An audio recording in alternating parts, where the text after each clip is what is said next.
This position in 2020, streamer Hikaru Nakamura is playing Grandmaster Hans Niemann in a 3-minute blitz game.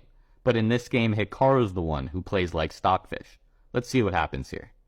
So in the game, Hikaru starts off with pawn to g5, attacking the knight and trying to chase it away from the strong f4 square.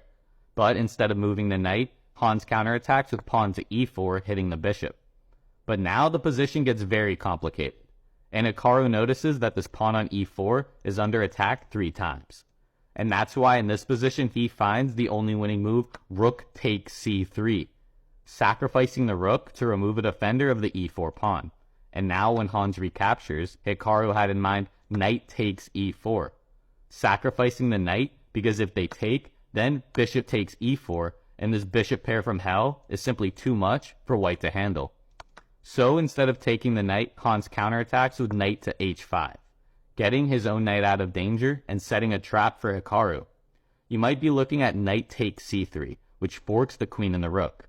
But if you play knight takes c3, Hans had in mind queen to e5, which hits the knight and also threatens checkmate. So Hikaru sees through the madness and finds the very patient pawn to f6, simply guarding against the threat and removing any of white's counterplay. And now we're reintroducing the threat of knight takes c3. So Hans just takes the knight. But now bishop takes e4 and the king goes to f1.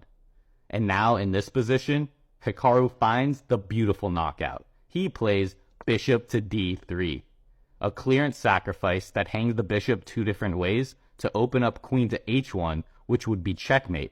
And this forces Hans Niemann to resign the game, because if you take the bishop, queen to h1, king to e2, queen to g2, and queen to f2, checkmate.